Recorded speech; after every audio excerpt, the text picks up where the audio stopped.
Assalamualaikum warahmatullahi wabarakatuh. Perkenalkan, nama saya Nur Asraf Tantisapan. Pada kesempatan kali ini saya akan membahas materi operasi teknik kimia 3, yaitu destilasi.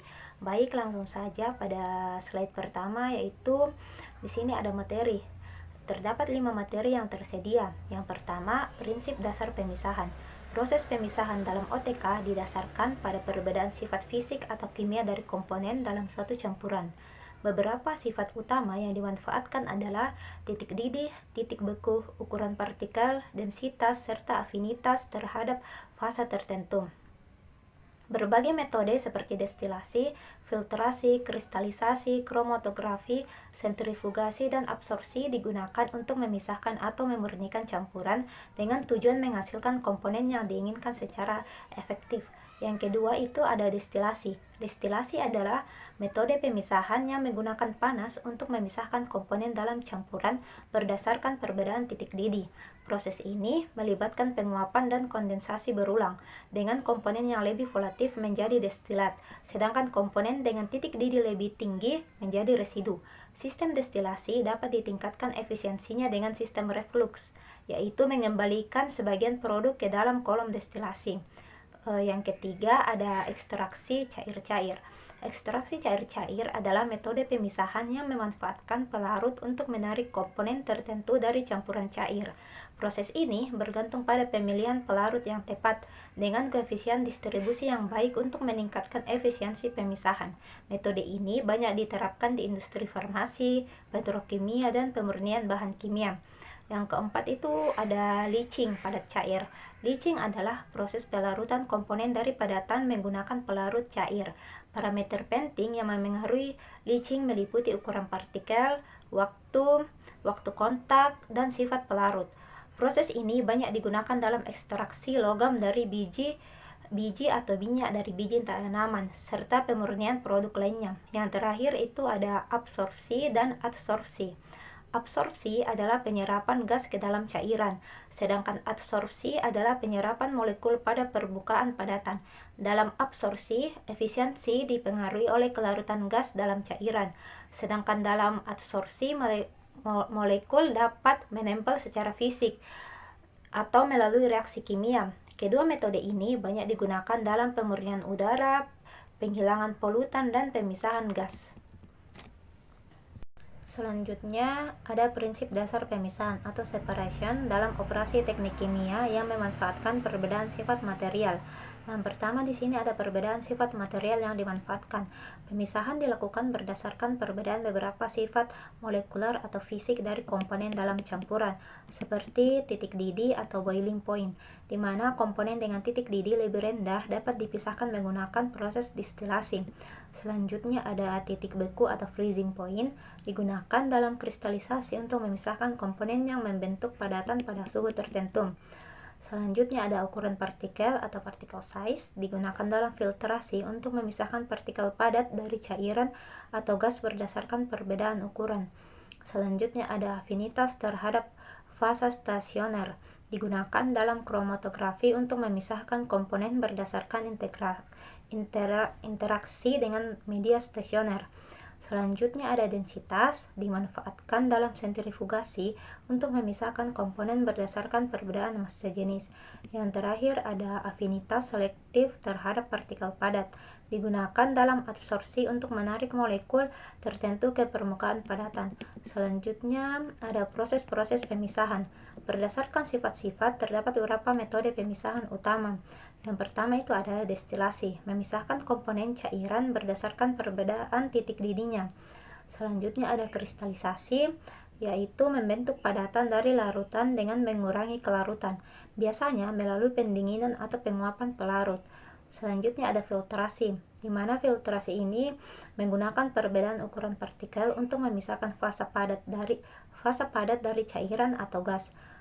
Selanjutnya ada kromatografi, di mana kromatografi ini memisahkan campuran berdasarkan afinitas masing-masing komponen terhadap media stasioner. Selanjutnya ada sentrifugasi, di mana menggunakan gaya sentrifugal untuk memisahkan partikel berdasarkan densitasnya. Yang terakhir ada absorpsi, yaitu menangkap molekul tertentu dari cairan atau gas pada permukaan padatan dengan afinitas selektif. Pada materi selanjutnya yaitu ada distilasi. Distilasi adalah suatu metode operasi yang digunakan pada proses pemisahan suatu komponen dari campurannya dengan menggunakan panas sebagai power pemisah.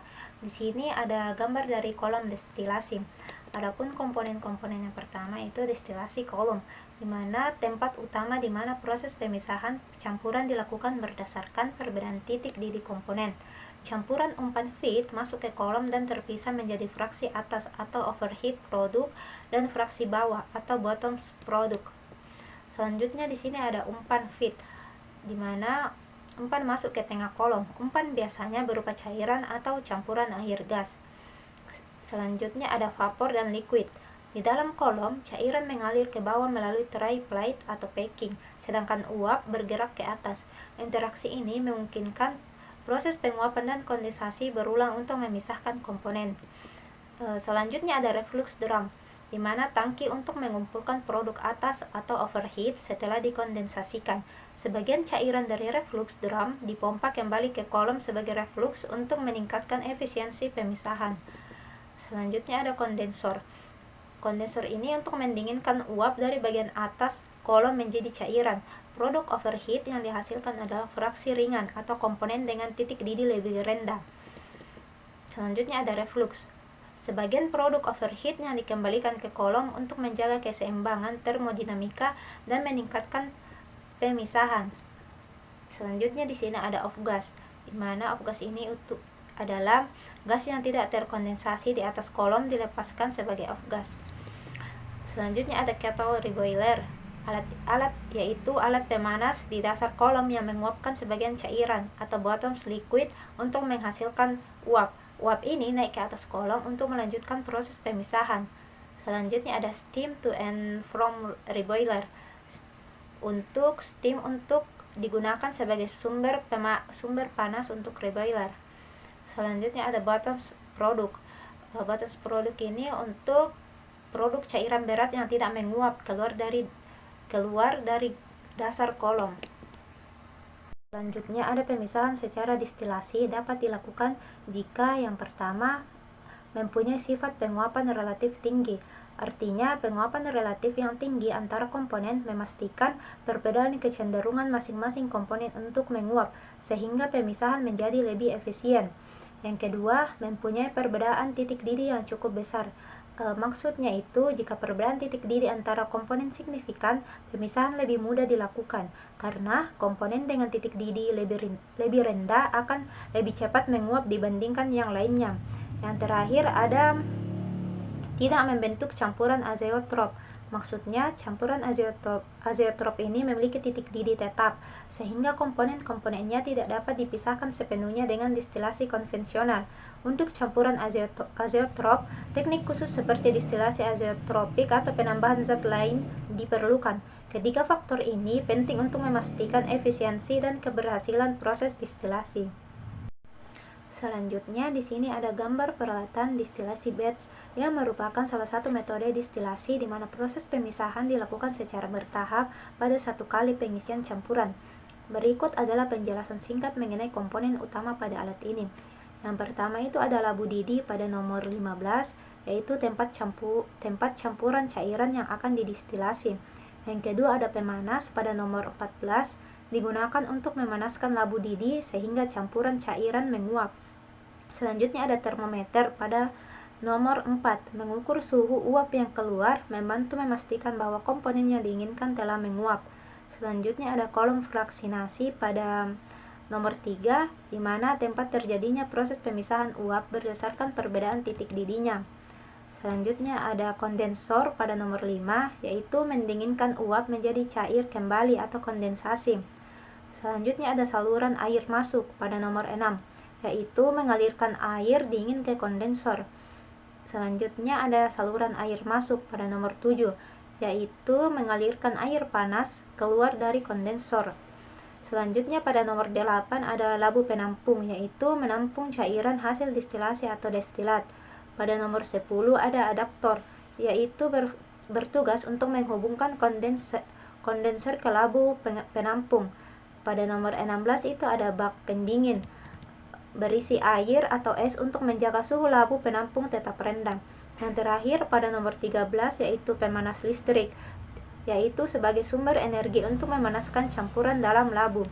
Adapun prosesnya yaitu yang pertama, campuran cairan dipanaskan dalam labu didih. Kemudian, komponen dengan titik didih lebih rendah menguap lebih dulu. Selanjutnya, uap melewati kolom fraksinasi, di mana pemisahan lebih baik terjadi. Kemudian, uap masuk ke kondenser, mendinginkan dan merubah menjadi cairan. Yang terakhir, cairan atau distilat ditampung dalam labu penampung. Destilasi batch digunakan untuk memisahkan campuran dalam skala kecil atau ketika tidak diperlukan proses kontinu. Selanjutnya, di sini terdapat gambar yang menunjukkan komponen dasar dari kolom destilasi kontinu yang digunakan untuk memisahkan campuran cairan berdasarkan perbedaan titik didihnya. Adapun penjelasan singkat masing-masing bagian atau komponen utama. Yang pertama itu ada feed. Feed itu adalah aliran masuk campuran cairan yang akan dipisahkan. Biasanya dimasukkan di tengah kolom destilasi. Yang kedua ada kolom destilasi. Kolom ini terbagi menjadi dua bagian. Yang pertama enriching section atau bagian atas, di mana konsentrasi komponen dengan titik didih rendah meningkat. Yang kedua ada stripping section bagian bawah, di mana komponen dengan titik didih tinggi dipisahkan. Selanjutnya ada reboiler, di mana panas dimasukkan atau heat in untuk memanaskan bagian kolom bawah yang menghasilkan uap yang mengalir ke atas melalui kolom. Selanjutnya ada kondensor, yaitu mendinginkan uap dari bagian atas kolom menjadi cairan. Cairan ini sebagian menjadi reflux atau dikembalikan ke kolom dan sebagian menjadi destilat, produk yang diambil. Di sini ada juga reflux drum, yaitu untuk menampung cairan yang terkondensasi dan mengatur rasio antara reflux dan destilat. Selanjutnya ada destilat, yaitu produk yang ditarik dari bagian atas kolom atau komponen dengan titik didih rendah. Kemudian ada bottoms, yaitu untuk produk yang ditarik dari bagian bawah kolom atau komponen dengan titik didih tinggi. Adapun proses singkatnya yaitu yang pertama campuran feed dimasukkan ke kolom. Selanjutnya panas dari reboiler menghasilkan uap yang naik ke atas kolom. Kemudian uap bertemu dengan cairan reflux di kolom menciptakan proses pertukaran massa.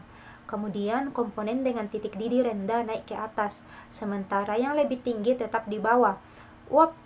Uap di atas kolom didinginkan oleh kondenser, menghasilkan destilat. Sebagian cairan reflux dikembalikan ke kolom untuk meningkatkan efisiensi pemisahan.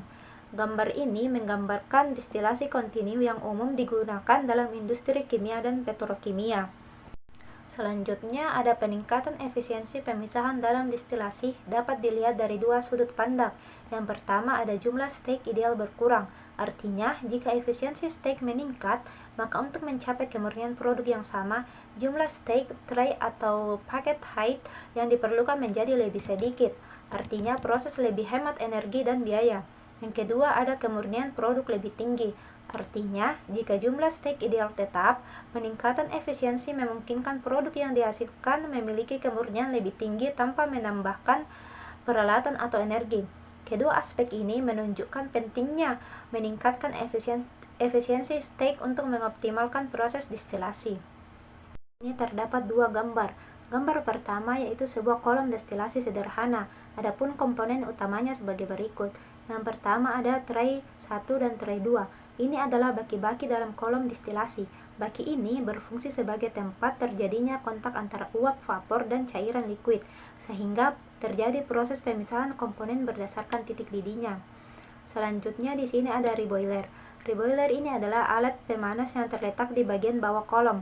Fungsinya adalah untuk menguapkan sebagian cairan yang berada di bagian bawah kolom, sehingga menghasilkan uap yang akan naik ke atas melalui baki-baki.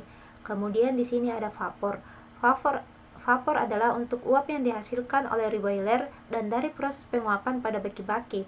Uap ini mengandung komponen yang lebih mudah menguap. Selanjutnya ada liquid, di mana cairan yang berada di setiap baki. Cairan ini mengandung komponen yang kurang mudah menguap. Kemudian ada bottoms. di mana produk akhir yang keluar dari bagian bawah kolom. Bottoms ini merupakan campuran komponen yang memiliki titik didih lebih tinggi. Adapun pada gambar kedua yaitu menggambarkan peran reflux dalam sebuah proses destilasi. Adapun komponen-komponen utama pada gambar tersebut, yang pertama ada kolom destilasi, yaitu bagian tengah yang berbentuk silinder, tempat terjadinya proses pemisahan antara komponen yang lebih mudah menguap dan yang kurang menguap. Kemudian ada kondensor, yaitu alat penukar panas yang berfungsi mendinginkan uap yang keluar dari kolom destilasi sehingga terjadi cairan kembali. Kemudian ada reflux drum, yaitu tangki penampung cairan hasil kondensasi. Kemudian ada reflux, yaitu cairan yang dialirkan kembali ke dalam kolom destilasi. Selanjutnya di sini terdapat 3 diagram gambar. Gambar pertama yaitu gambar diagram titik didih untuk campuran biner yang menggambarkan hubungan antara suhu, konsentrasi, dan fasa uap atau cair dalam sebuah campuran yang terdiri dari 2 komponen. Adapun komponen-komponen singkat dari gambar tersebut, yang pertama, sumbu X menunjukkan konsentrasi salah satu komponen dalam campuran, biasanya dinyatakan dalam fraksi mol. Sumbu Y menunjukkan suhu campuran. Kurva titik didih atau bubble point curve, yaitu kurva yang menunjukkan suhu di mana campuran mulai mendidih pada berbagai konsentrasi. Di atas kurva ini, campuran seluruhnya dalam fase uap. Kemudian ada kurva titik embun atau dew point, kurva yang menunjukkan suhu di mana campurannya mulai mengembun pada berbagai konsentrasi. Di bawah kurva ini, campuran seluruhnya dalam fase cair. Kemudian yaitu ada daerah di antara kedua kurva, daerah di mana campuran berada dalam keadaan kedua fase, yaitu sebagian cair dan sebagian uap. Pada gambar kedua yaitu merupakan diagram kesetimbangan uap cair atau FLE untuk campuran biner, di mana di sini sumbu X itu menunjukkan komposisi cairan liquid X, biasanya dinyatakan dalam fraksi mol komponen yang lebih volatil. Sumbu Y menunjukkan komposisi uap vapor Y, juga dinyatakan dalam fraksi mol komponen yang sama. Kemudian kurva kesetimbangan, yaitu kurva yang menunjukkan hubungan antara komposisi cairan dan uap yang berada dalam keadaan setimbang pada suhu dan tekanan tertentu. Artinya, pada titik-titik di sepanjang kurva, laju penguapan sama dengan laju kondensasi. Di atas kurva terdapat campuran berada dalam fase uap. Kemudian di bawah kurva terdapat campuran berada dalam fase cair. Pada kurva ini, campuran berada dalam keadaan kesetimbangan, yaitu sebagian dalam fase cair dan sebagian dalam fase uap. Pada kurva yang ketiga yaitu kurva kesetimbangan uap cair FLE yang tidak ideal untuk campuran biner, di mana bisa dilihat di sini sumbu X itu menunjukkan komposisi cairan liquid X, biasanya dinyatakan dalam fraksi mol atau komponen yang lebih volatil. Sumbu Y menunjukkan komposisi uap vapor Y, juga dinyatakan dalam fraksi mol komponen yang sama. Selanjutnya ada kurva kesetimbangan, di mana kurva yang menunjukkan hubungan antara komposisi cairan dan uap yang berada dalam keadaan setimbang pada suhu dan tekanan tertentu. Kemudian perbedaan dengan kurva ideal. Pada kurva kesetimbangan ideal, kurva akan berupa garis lurus diagonal. Namun pada kurva yang tidak ideal, kurva akan melengkung ke atas atau ke bawah. Mengapa kurva ini tidak bisa ideal? Karena terjadinya interaksi antar molekul yang berbeda antara komponen-komponen dalam campuran. Interaksi ini dapat menyebabkan penyimpangan dari hukum Raoult yang menyatakan bahwa tekanan uap parsial suatu komponen dalam larutan ideal sebanding dengan fraksi molnya dalam larutan. Selanjutnya di sini terdapat gambar kurva kesetimbangan uap cair FLE untuk sistem azeotrop. Azeotrop adalah campuran 2 atau lebih zat murni yang memiliki titik didih konstan dan komposisi uap yang sama dengan komposisi cairannya pada tekanan tertentu. Artinya, campuran azeotrop tidak dapat dipisahkan menjadi komponen-komponen murni melalui destilasi sederhana. Adapun kurva yang menunjukkan hubungan antara komposisi cairan X dan komposisi uap Y pada kesetimbangan titik azeotrop, di mana kurva kesetimbangan memotong garis diagonal X, YX pada titik ini. Komponen uap dan cairan adalah sama. Di sini terdapat 2 jenis azeotrop, yaitu azeotrop titik didih maksimum, yaitu campuran azeotrop yang memiliki titik didih lebih tinggi dibandingkan komponen murni penyusunnya. Kurva kesetimbangannya melengkung ke bawah.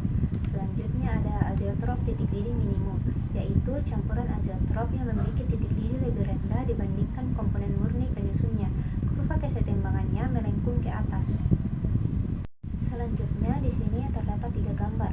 Pada gambar pertama yaitu gambar rangkaian alat destilasi batch yang komponen dan prosesnya sudah dijelaskan tadi. Pada gambar kedua yang di sebelahnya itu menggambarkan proses destilasi bertingkat pada pengolahan minyak mentah.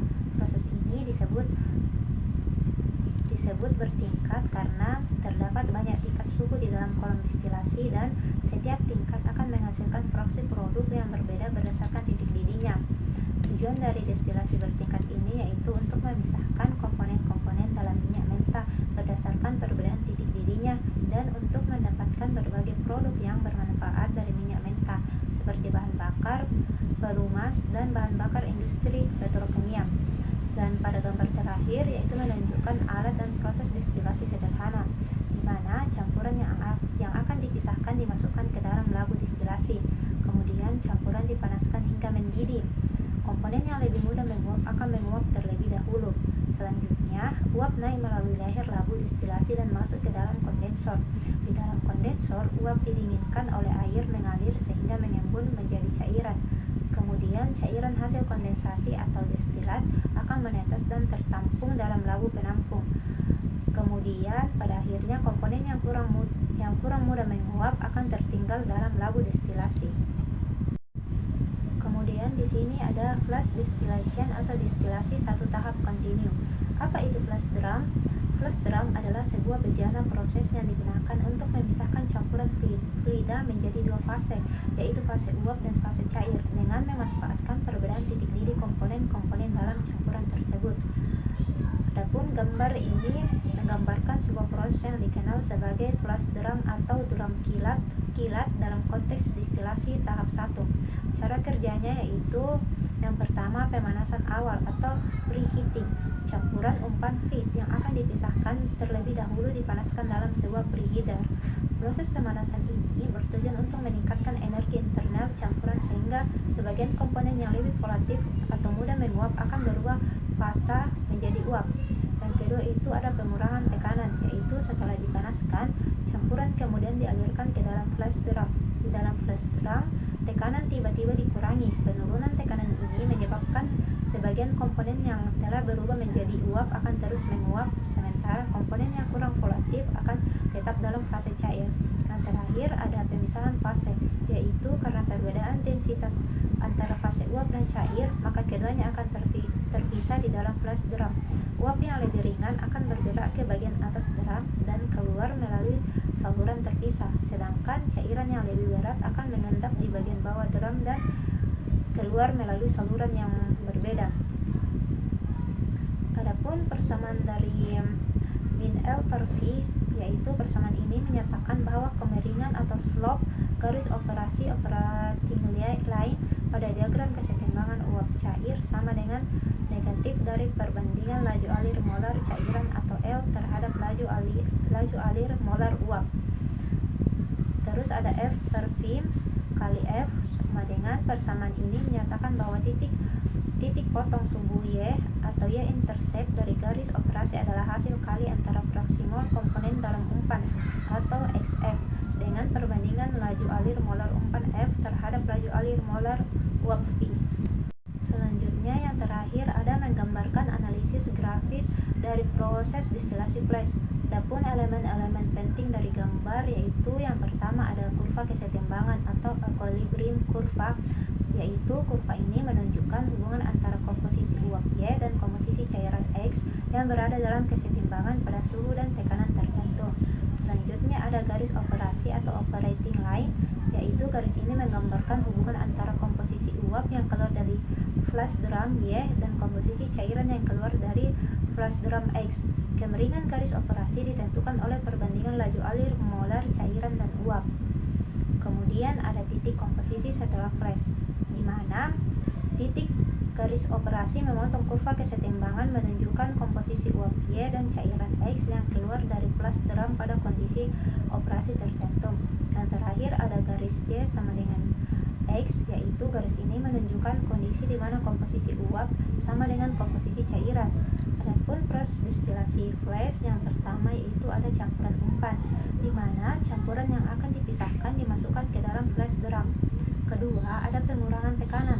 Tekanan di dalam flash drum dikurangi secara tiba-tiba. Kemudian, pembentukan dua fase, yaitu akibat penurunan tekanan, sebagian campuran akan menguap membentuk fase uap, sedangkan sisanya tetap dalam fase cair. Kemudian ada pemisahan fase. Fase uap dan cairan terpisah karena adanya perbedaan densitas. Yang terakhir ada keluaran. Uap yang lebih ringan akan keluar dari bagian atas flash drum, sedangkan cairan yang lebih berat akan keluar dari bagian bawah. Selanjutnya itu masalah flash multikomponen. Untuk destilasi dengan lebih dari 2 komponen, pendekatan iteratif diperlukan menggunakan persamaan Rack-Forsyth. Persamaan Rack-Forsyth ini dimana fraksi mol umpan yang diuapkan sama dengan laju alir molar uap per laju alir molar umpan. Kemudian menghitung aliran uap. Untuk menghitung aliran uap, laju alir molar uap sama dengan laju alir molar umpan dikali dengan fraksi mol umpan yang diuapkan. Kemudian untuk menghitung aliran cairan, laju alir molar cairan sama dengan laju alir molar umpan dikali 1 kurang fraksi mol umpan yang diuapkan.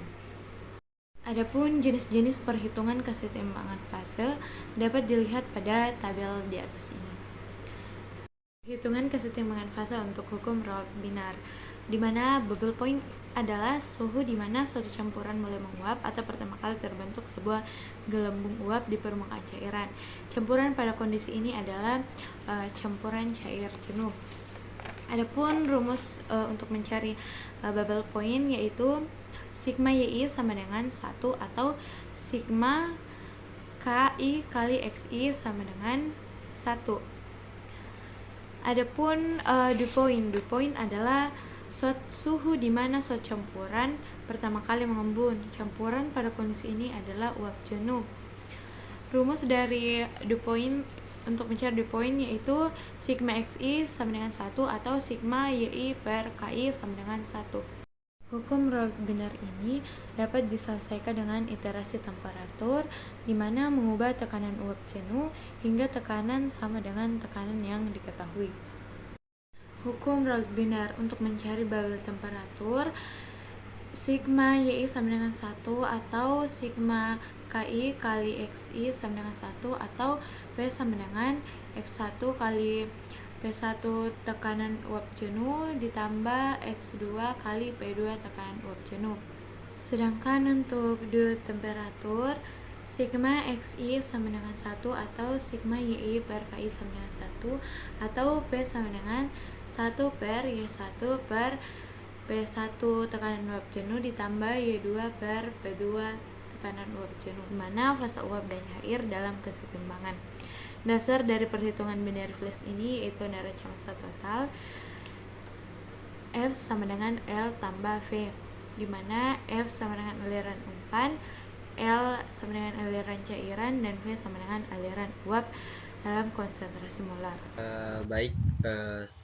Selanjutnya saya Gunaria Muhammad Rahman akan menjelaskan mengenai latihan-latihan soal yang ada pada materi destilasi ini. Ada sebuah latihan di mana soalnya tersebut itu tentukan rasio penguapan lambang trisulah atau disebut PCI dan vapor dinamakan dengan F dan liquid L untuk sistem multi-component flash operation, fraksi mol umpan dan konstanta keseimbangan pada suhu dan temperatur yang diberikan pada tabel 9.1 dengan kecepatan aliran umpan F sama dengan 1250 pound mol per hour. Dapat kita lihat pada tabel ini, di mana setiap mol fraksi pada umpan terdapat nilai konstanta kesetimbangannya, di mana juga dilampirkan sebuah rumus di mana F besi sama dengan mol komponen I pada fasa umpan dikali dengan KI, konstanta kesetimbangan, dikurang 1 dibagi dengan 1 ditambah KI dikurang 1 dikali PSI sama dengan 0. Lalu nilai-nilai XI ini atau mol komponen I pada fasa cair dihitung menggunakan persamaan 9.1 pada bagian sebelumnya, dan nilai KI yang ditentukan untuk menentukan nilai YI atau mol komponen I pada fasa uap. Dapat kita lihat hasilnya pada tabel di bawah ini 9.2, di mana setelah dilakukan perhitungan didapatkan nilai-nilai XI dan YI. Didapatkan pula kecepatan vapor sama dengan 706 pound mol per hour, dan untuk laju liquidnya itu 544 pound mol per hour. Adapun cara menghitung jumlah state secara teoritis menggunakan teori dari Dirac-Chaptal method, bahwa jumlah states teoritis menggunakan Dirac-Chaptal method itu setiap tree-nya bertindak sebagai ideal states, yang dimana uap dan cairan yang keluar berada dalam kesetimbangan uap cair. Yang kedua, konstan mol yang konstan berlaku untuk menghindari kesetimbangan entalpi dan garis operasi yang melengkung, dan berlaku juga hukum Raoult ketika campuran ideal. Adapun pada diagram XY ini dan garis operasi bahwa tahapnya itu dimana dibuatkan diagram XY dan dua komponen dan ditambahkan garis X sama dengan pada garis diagonalnya. Selanjutnya itu tentukan kemurnian produk atas dan bawah, termasuk dengan kondisi platnya dan kondisi plat umpannya, yaitu XD, XPD, dan XF. XD yang melambangkan mol destilat, mol bottom atau residu, dan XF adalah mol umpan, dan digambarkan garis operasinya itu memenuhi salah satu dari gambar. Jadi untuk menggambarkan dari kurva kesetimbangannya itu dicari dulu kurva kesetimbangan dari ethanol water pada tekanan 1 atm atmosfer, di mana sumbu Y yang merupakan mol fraksi etanol pada fasa vapor atau uap, dan sumbu X yang merupakan mol fraksi etanol pada fasa liquid. Di mana untuk menggambarkannya, pertama kita menentukan semua titik-titik XP, XF, XD, di mana titik SF kita tarik hingga menyentuh garis diagonal dari grafik. Lalu untuk menentukan keyline ini kita dapat mengetahui dari soalnya, di mana apakah jenis umpannya berbentuk saturated, superheated kah, atau campuran. Selanjutnya setelah mengetahui fasanya atau jenis umpannya, kita menarik garis hingga menyentuh pada garis intercept, yang dimana garis intercept ini ditentukan ditarik dari garis XD sampai menyentuh titik pada fasa warp-nya, yaitu merupakan garis intercept. Nanti terdapat perpotongan antara intercept dengan keyline, di mana titik perpotongan ini akan ditarik lagi garis ke titik XB yang merupakan yang disebut dengan intersection point. Setelah itu garis intercept digunakan untuk menentukan berapa jumlah stage yang digunakan pada operasi destilasi.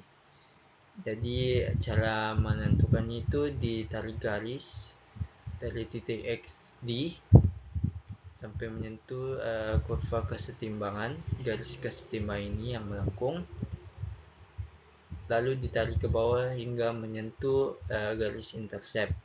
Dilakukan penggarisan ini hingga sampai titik XB-nya atau mole bottom atau residu.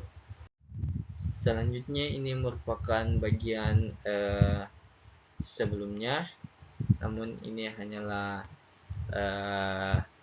penjelasan selanjutnya. Jadi dapat kita lihat pada bagian ini merupakan bagian kolom di atas umpan disebut bagian rectifying, bagian atas, atau ini rectifying section yang hijau. Sedangkan kolom distilasi bawah umpan di bagian ini disebut dengan stripping section yang pink. Dapat juga kita lihat bahwa garis ini merupakan untuk bagian bottom, nilainya biasanya sangat kecil. Untuk feed composition atau umpan komposisi biasanya berada pada bagian tengah, dan distilat biasanya nilainya hampir mendekati nilai 1 karena dia nilai dari destilat cukup besar. Adapun feed tray. Oke, selanjutnya pada feed line equation. Nah, pada feed line equation ini sangat penting untuk kita ketahui bagaimana komposisi umpannya. Jika umpannya merupakan superheated vapor, dapat kita lihat pada nomor 1 ini bahwa keyline equation-nya itu berbentuk seperti ini. Dia dari titik perpotongan X sama yang lainnya atau garis horizontal ini, garis perpotongan ini dia berbentuk begini. Lalu jika dia dalam keadaan saturated vapor, dia dia horizontal, sedangkan untuk partial atau campuran yaitu nomor 3 dia memotong sudut 90 derajat antara 4 dengan 2, itu 45 derajat. Sedangkan untuk saturated liquid dia tegak ke atas, sedangkan subcooled yaitu nomor 5 dia lebih arah kanan pada mendekati X sama dengan Y lainnya. Selanjutnya pada ini merupakan dari jenis atau dari penjabaran saya sebelumnya. jika plot garis Y sama di mana garis sudutnya 45 derajat, titik komposisi keluar XD, dengan XD, XD, dan XP, XP. Lalu plotkan atau gambarkan garis Q-line-nya. Garis ini diberikan dengan ditentukan R-min-nya. R-min ini untuk menentukan garis dari yang sebelumnya itu merupakan intercept.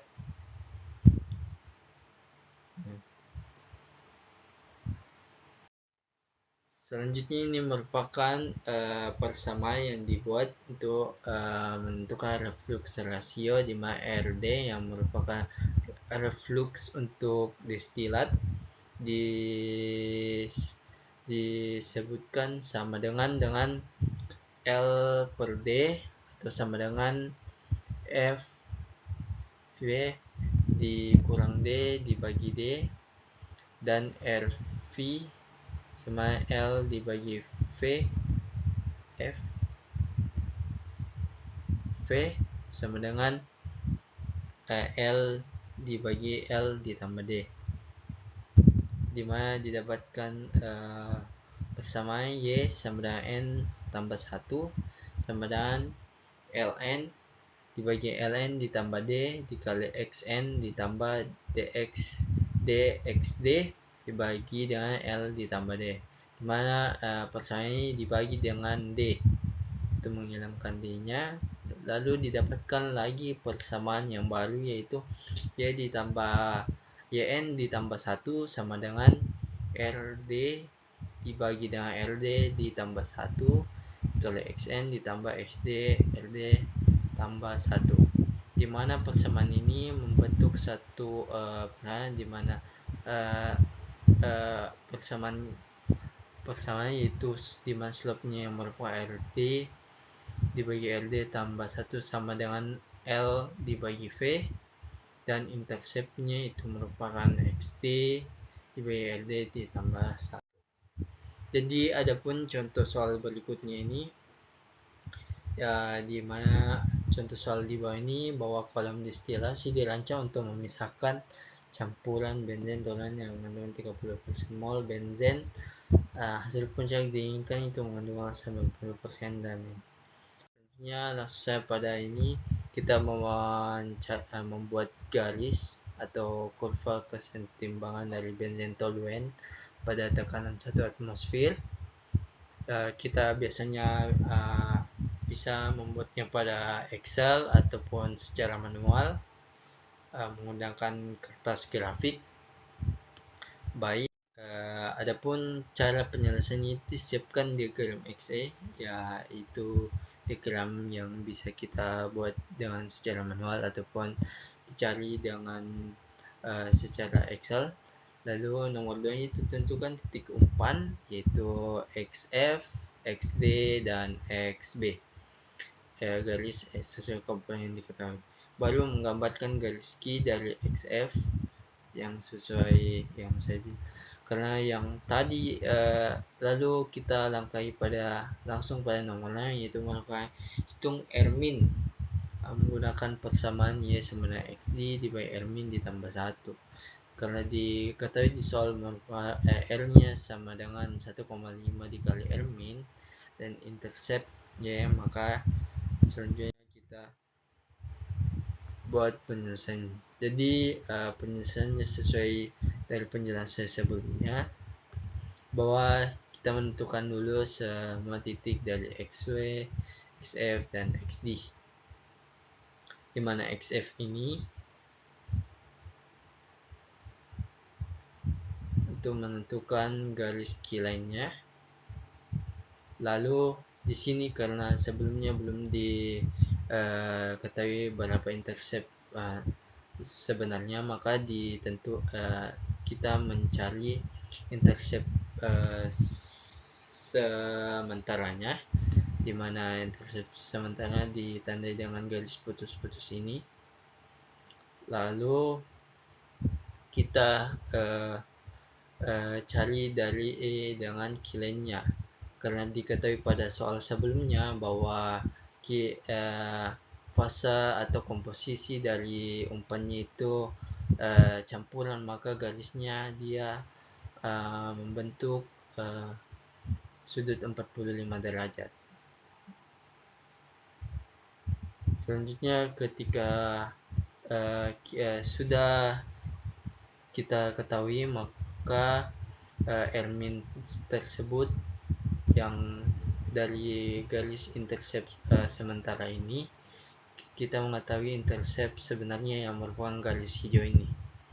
Setelah itu semuanya kita ketahui, maka kita dapat mengetahui jumlah stage-nya dengan menarik garis hingga mencapai X B-nya, itu residunya.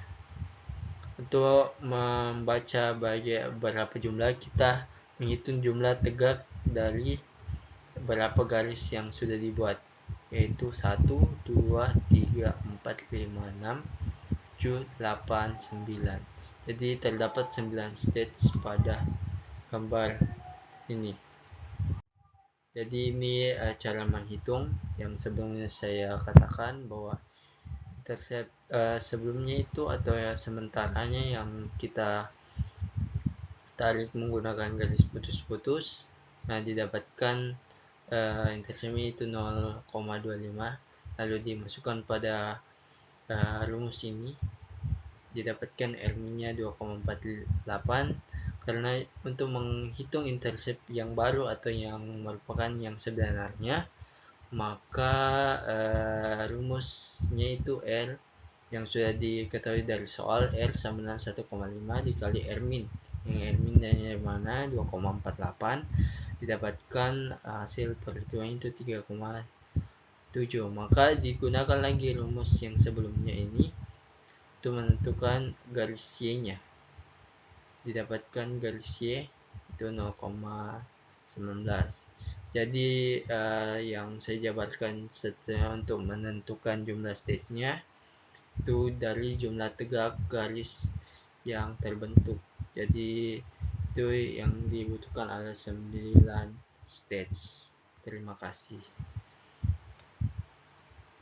Itulah tadi penjabaran saya mengenai soal-soal yang ada pada materi destilasi ini. Mohon maaf atas kekurangan atau salah-salah kata atau yang lebih kurangnya mohon dimaafkan. Wabillahi taufiq wal hidayah. Wassalamualaikum warahmatullahi wabarakatuh.